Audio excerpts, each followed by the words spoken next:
Being Jewish comes with a big responsibility. I want to empower my own people. When I talk, I'm speaking to people like me. Speaking from your own personal perspective and stories and heart and pain is always going to be a million times more effective than listing off a bunch of statistics. So my goal is to speak to people and give them the tools in the most simple, broken down way to talk to whoever they encounter. How we go about finding what it takes to stand up for ourselves in moments where we're unsure, in moments where it feels like the world's against us, in moments where we have all the sanity checks, but we still lose our sanity. There's a voice in our heads that forces us to be conscious of what we stand for and to stand by those morals. And even when the world makes us question our sanity, there's a level of integrity that's required in order to uphold those morals. And today you're going to meet someone who does a very, very good job of standing by her morals and her values and raising other people up in the process. Today, I'm very humbled and excited to welcome the activist, the mother, the authority, and just an overall high performer in her own right, Miss Lizzy Zavetsky. How are you today? I'm so humbled by that introduction, and I'm so honored to be here. I know you've interviewed some amazing, powerful, legendary people. So it's an honor to be in their company talking to you. As someone who's good with their words themselves, I think an opportune place to start would be, and it's the first post on your page. You gave this incredible speech where you talk about all of the death threats, all of the imposter syndrome that you've experienced, all of the insecurity, all of the negativity, and the emotional roller coaster that you've been on through this process since October 7th. I think an opportune place to start would be, how have things been for you since then? Have you found a way to kind of level out your emotions or level out your headspace, or is it still that same like roller coaster going on over there? Just when I think I've found my footing and I'm steady and I'm secure in my message and who I am, I will find myself always questioning if I'm saying the right thing, if I'm, standing in my truth, if I'm making the biggest impact I can make. I think pushback is good because a lot of times, I'm motivated by the pushback if it's, very obviously from the dark side. Instead of intimidating me, it actually has an opposite effect. It just motivates me because it highlights the problem even more. When I get pushback from my own people, that's when I really stop and think, I don't want to be a part of the problem, so it's, it just changes.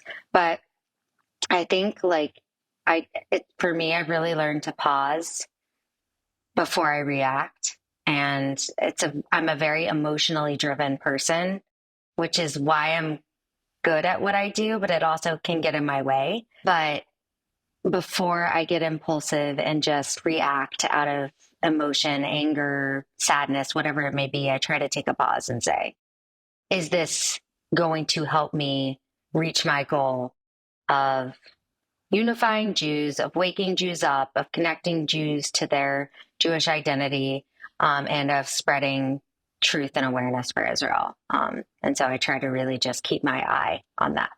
Combating anti-Semitism and helping tether people to their Jewish identity, it's obviously a common thread in your work. You've accumulated quite a large following. Over 380,000 people are looking to you, me being one of them, for guidance, for the words, and this is coming from someone who also I like to believe in, and I've also been recognized for being good with my words. I think when I look at your content, I feel informed. I feel empowered. I feel that there's a resource that I can go to, even as someone who has a very robust Jewish identity, that I can go to your content and it's like, well, what's happening? Oh, I know where I'm going to look. I'm going to look at Lizzy. I'm going to look at Noah. I'm going to feel empowered to be able to do and advocate for the Jewish people in all the ways that I know how. But I think that what's important is to understand most people don't have those words. Right. How are you communicating with them? How, in your view, how are you empowering those people to stand up for Israel and to stand up for their identity, their Jewish identity, and do it in a robust way, even when it feels like the world is against them? Well, you just described so beautifully exactly how I view my role, because a lot of people will ask me, do you think you're changing anyone's mind? Do you actually think you're making a difference? And I had a reframing. I've been doing advocacy for Israel and the Jewish people since well before October 7th. Really, 2021 was that big shift for me when I just dove in head first, didn't really know what I was doing, figured it out in a painful way as I was going along. So on October 7th, I really had about 2.5 years of experience in how to talk effectively about Israel and how to talk effectively about anti Semitism. I really reframed who I'm looking at when I'm speaking and what my goal is.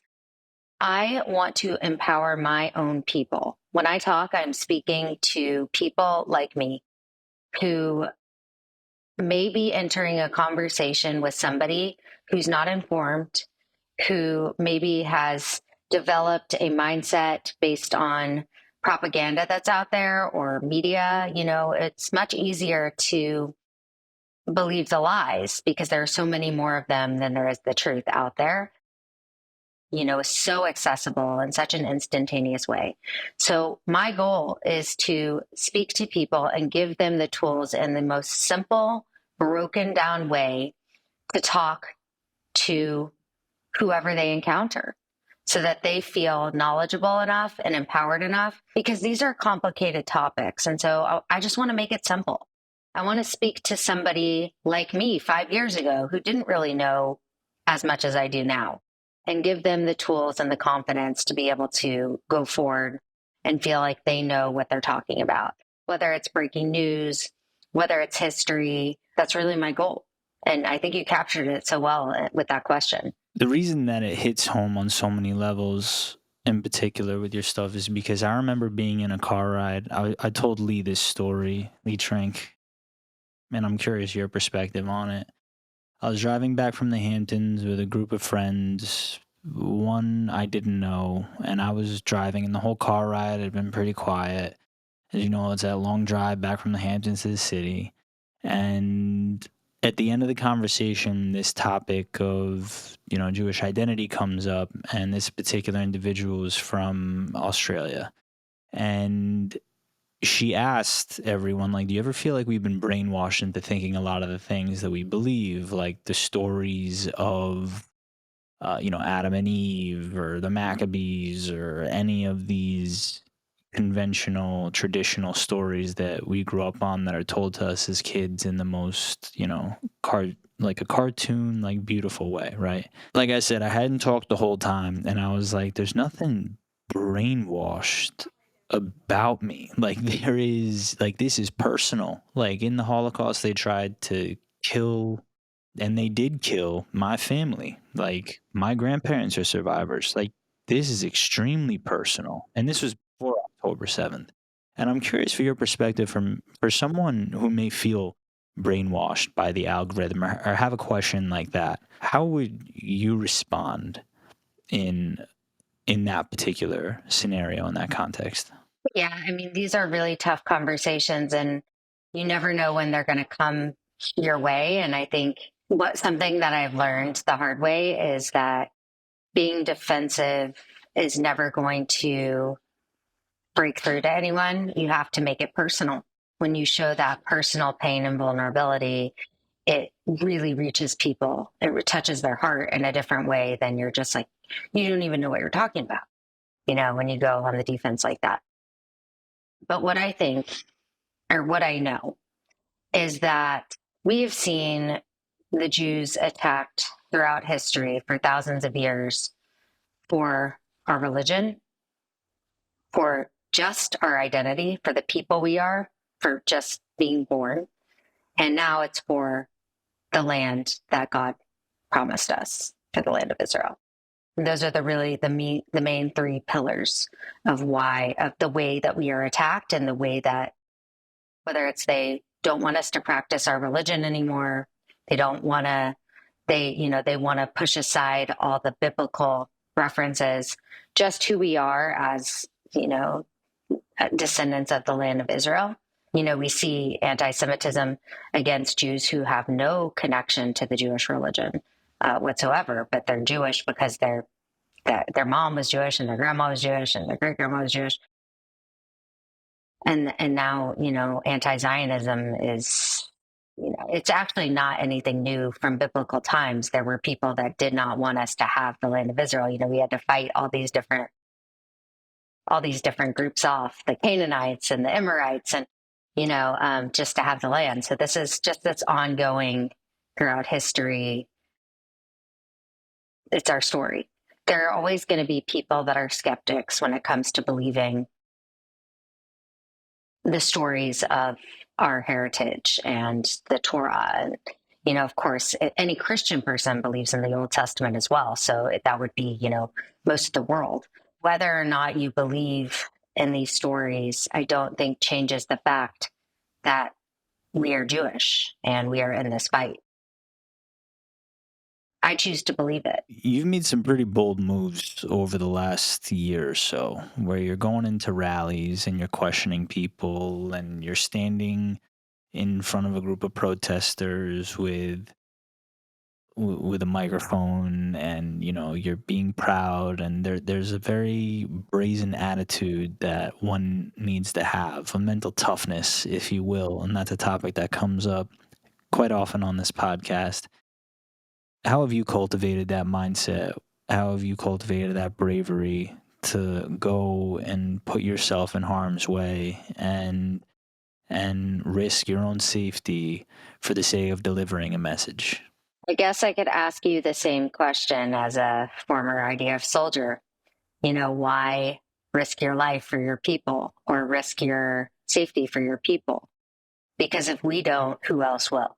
Since October 7th, we've definitely had a much more devoted army of advocates in the streets of New York City and beyond. But for a long time, I really felt very much like, if I don't do this, like, who will do this? I felt very much alone in the fight. It was very isolating, but all the more reason that I felt like I had to. And I don't. It's not something I really think about. I think I was just born with this like very strong sense of morality and fighting for what's right. This fight for me has never been about self promotion, because people ask me all the time, like, oh, I'm such a terrible public speaker, how do you get up in front of all these crowds and talk? And I say, because it's not about me promoting myself. It's about a message that everyone needs to hear. And so when I make it not about me, but I make it about the mission, it gives me a lot more strength. Also, I think about my ancestors and everything that they fought through generation after generation. My great great grandpa had his eyeball poked out in one of the pogroms in Ukraine. They held on to their Jewish identity as their most prized possession, even though they had nothing. And they never turned against their identity. They never blamed their identity. They leaned into it more. I feel like I owe it to them to use whatever platform I have, whatever amount of strength and voice that I can give to fighting for my people. And so I'm standing on their shoulders, as much as I may feel alone, I'm never alone, because this is generation after generation of fighting for our right to exist. How are you staying informed, and how do you decide what sources to vet?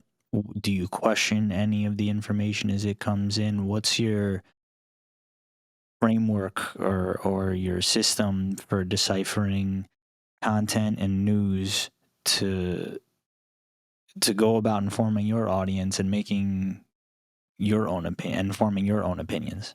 So, like everyone else, I have become a doom scroller on social media, but there's a lot of misinformation out there. And so I won't post something that I see on Instagram without verifying.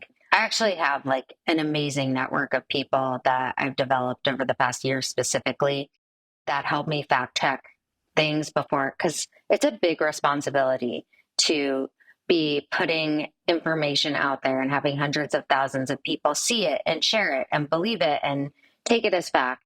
And so I never want to be a part of the problem.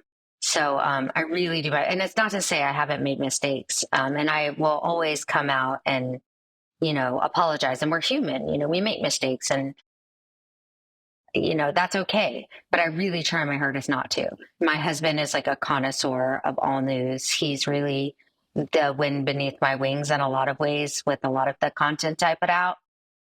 Every single morning we have a morning meeting at like 6:30 where we talk about any sort of breaking news, anything that I feel like is important to highlight that day if necessary.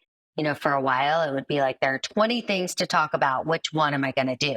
Thank God now it's not as much. It comes in waves.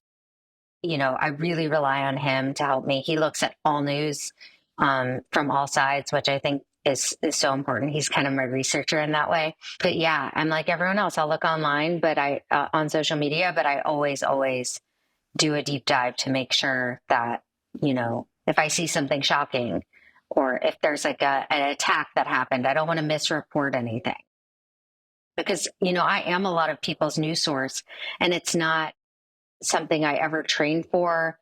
It's not something that I'm even feel necessarily qualified to be I'm not CNN, but to a lot of people I am. And this is, where they're getting their news. So I really take it seriously.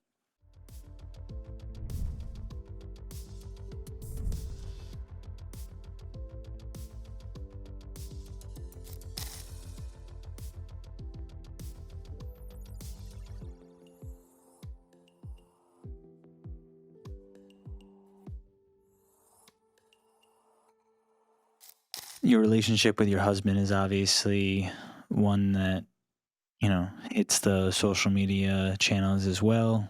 You brought it up a couple times here.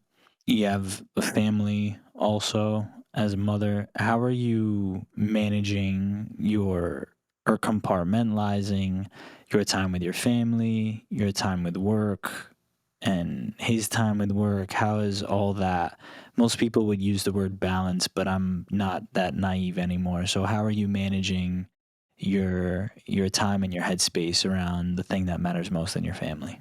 It's funny because I'm a Libra, and I think that's like my friend Ashley Waxman, who's also in this space. She and I have the same exact birthday. We were born 7 minutes apart. I was like, I wonder if there's like something to that, like that we both ended up.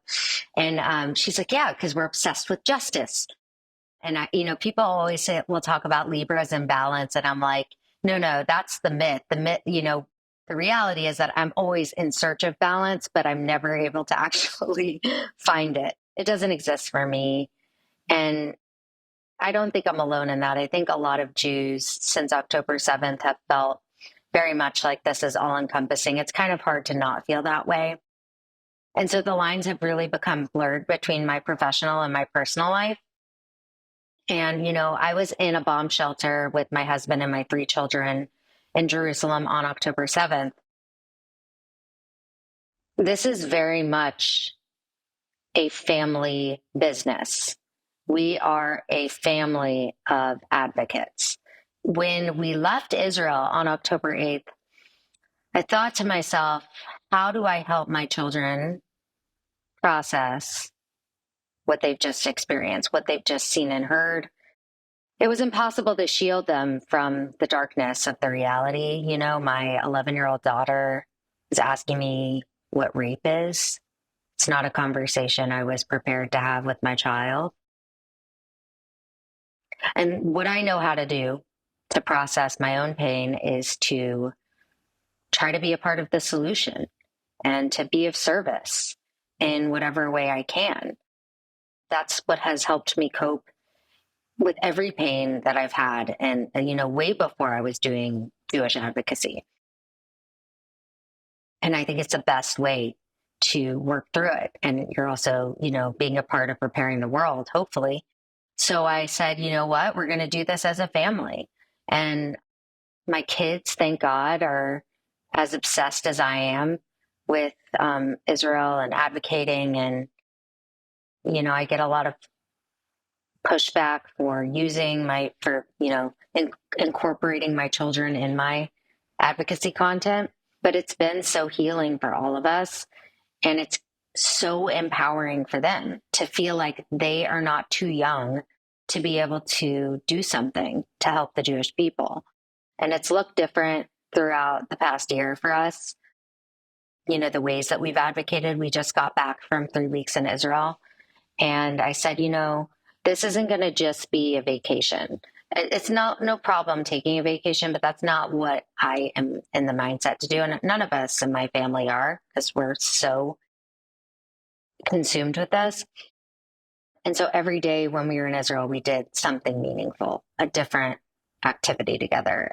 We went to the Children's Hospital, Schneider, to visit some of the kids there, and, just having conversations with the Bedouin children, with the Muslim children, with the Jewish children, showing my kids and also my followers how Israel really takes care of everyone.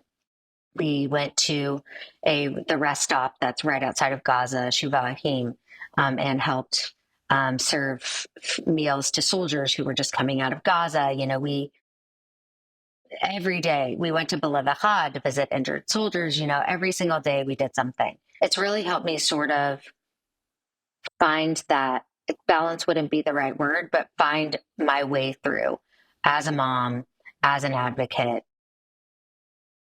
because, it all needs to exist together.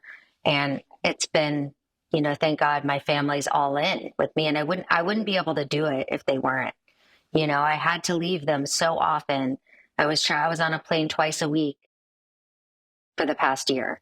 And they know, that I'm not leaving them because I want to leave them. I'm leaving them because I want to spread my message to as many people as I can. And it's so important to take opportunities to go to these communities and talk to Jews all across the country and beyond. Thank God they're very, very supportive. And, it really is the family business. And I always tell my kids, I'm like, you're a Zavetsky. So like Zavetskys don't lie on the beach. We can do that for an hour, but we got work to do. That's inspiring. That's the kind of energy that I think is so important for other people to understand how you go about not just empowering yourself, but leading by example with how you cultivate the Jewish identity and the fighting spirit of your children, knowing that there'll be pushback because everyone's got opinions when it comes to parenting and health and politics and all of these, I guess, tender topics that just bring out all different sides of people. And, you stand your ground, and it's reflective in how you raise your kids and where you have to have those difficult conversations. I have a daughter. She's 1 year old, and I can't imagine having that kind of conversation with her. And I'm someone who prosecuted special victims crimes for 3 years in Bronx County, and like I had those conversations. I'm jaded by those words, but like I can't imagine as a dad having to have that conversation right now in this time because of the circumstances. So, how you're going about it and, not holding back, I think is a really important sentiment for people to understand, whether you have kids or not. And we talked a bit about it before, how you've stepped into your power. I want to just zoom in a bit more, because you said, you feel like you were born with it, but I think there's being born with it and then there's cultivating it. You have a background in in pageantry and I guess I don't want to speak for you, but public facing opportunities, right? The Real Housewives as well. There were circumstances around that that didn't align with your values. Another place that you decided to follow your own and forge your own path. How have you cultivated this tenacity? Because I want to push back just a bit and say, as much as you're born with it, you still have to cultivate it. So how have you cultivated your morals, your values, and your standards? Inherently, most of us are scared. We're scared of disappointing people. We're scared of not being loved. We're scared of not being successful. Scared to be too big or too small. It's really only through life's challenges that you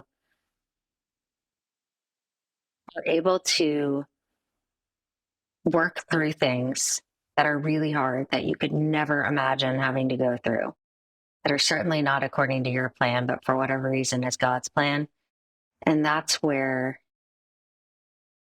you learn how to put the fear aside. You become free of the fear by going through the hard things because you see that when things aren't going well, you can either crawl into a hole and hide, or you can figure out where you stand and hold your head high. But without having had like these tough experiences that I've gone through, whether it was pregnancy loss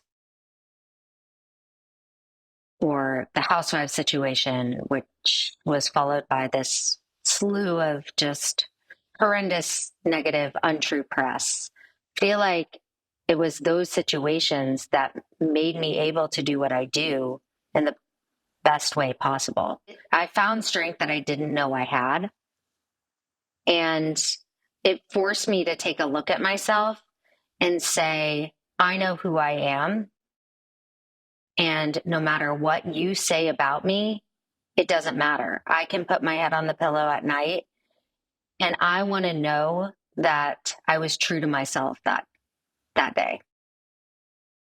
And so with this whole past year, and even now, it's a controversial time to be a public facing person. Just a very tense climate right now. I just know that I'll never regret being true to myself, even though there are painful moments that come with that. I don't think I would be able to be proud of myself if I stayed silent just to avoid backlash. But without having gone through hard things, I don't know that I would have that courage. Those are the kind of things, those experiences shape your character, force you to stand up for what you believe in, obviously. I mean, thank you for sharing all that. When nothing bad has ever happened to you, you feel like you have everything to lose. But when bad things happen to you, you see that you're able to keep going. That fear kind of goes away. I know it doesn't make any sense, but you go through something bad, you would think, oh, now I'm going to be more afraid. But it's actually the opposite. You actually become less afraid when you're willing to step into your power. Truly. So yeah, it's the hard moments that have helped me to grow. The really, really hard times that I wouldn't wish upon anyone, but have made me who I am. It's like you realize you're not made of glass, so you can keep going forward and keep pushing, keep pressing. And it's cliche, but I mean, you're a prime example of it. In the couple minutes we have left, just like a couple more questions for you. We know it's a tense climate. What are some things that people who, I mean, I'll obviously be biased on this, that Jewish people can do in order to inform themselves, in order to find the words to stand up for what they know is right, but may not have the same level of or level or depth of experience that you have in studying these topics or through experience. How can people advocate for themselves more effectively in this time? Can you offer any insight or words or strategies that they can use to stand up for themselves and what they believe in, even if they can't articulate it? I know that the idea of having these conversations or advocating is very intimidating. I know this because I was intimidated by it. I didn't go to school for foreign policy or Middle Eastern studies, or I didn't have a formal education in most of the things that I talk about, religious studies. So the first thing is just knowing that you don't have to be an expert to have a conversation. Speaking from your own personal perspective and stories and heart and pain is always going to be 10 times more effective, a million times more effective than listing off a bunch of statistics, than even sharing history and facts to back it up. If you're able to let your guard down and share how a situation is making you feel, that's really going to make a change. And these big changes that we're hoping will happen, that we've seen happen, they happen in one-on-one conversations. They don't happen screaming in front of a crowd with a megaphone. I think it's extremely important to do that too, but to actually change someone's heart and mind, it's going to happen just like this. Looking someone in the eye and telling them how something makes you feel. The intimidation aside, and just talk about from your own personal perspective. Obviously, if you want to talk about the facts, follow me on Instagram because I try my best to break them down. And, Noah Tishby's book, she's been an amazing mentor of mine. Her book came out in April of 2021, her book about Israel. And in the conflict in Gaza, which is what really prompted me to completely shift my gears and dive into this fight, started in May of 2021. So I had just gotten the book, and this book became like my Bible. If you want to talk about stats, history, when it comes to Israel, this book is an amazing resource. I pull it out all the time. Like, oh, I'm going to speak at a protest in front of the UN. Let me look up that chapter. There are so many great resources out there. But the really, truly, the best, most effective thing you can do is speak from your heart, from personal experience. Being Jewish comes with a big responsibility.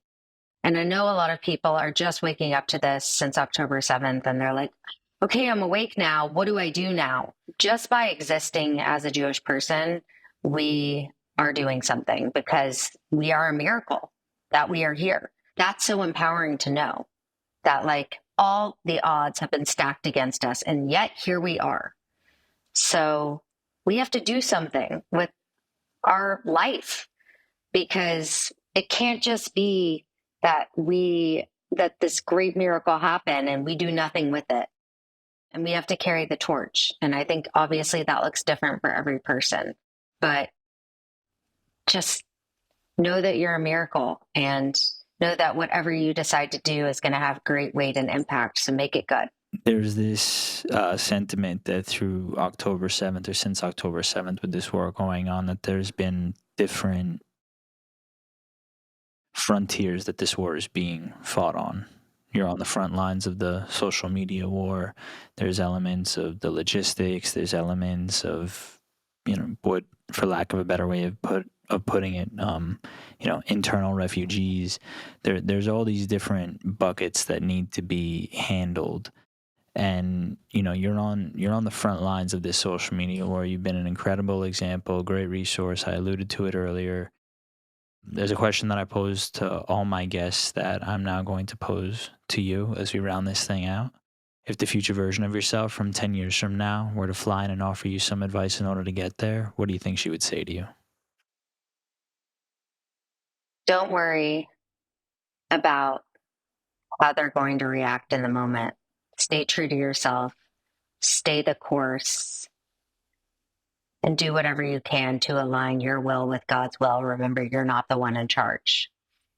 Just do the next right thing and put one foot in front of the other and keep that megaphone handy. Mrs. Lizzy Zavetsky, thank you so much. Please let the audience know where they can keep up with your journey. Thank you so much for having me. Please, if you care about learning about anything to do with Judaism in Israel, give me a follow on Instagram at Lizzy with a Y, Zavetsky, Savetsky. And that's my primary platform. I'm on X and TikTok as well, but the meat of my focus is on Instagram. So I hope to see you there and, slide into my DMs, but only if you're nice, okay? Thank you so much for doing this. Till the next one. Thank you so much. Appreciate it.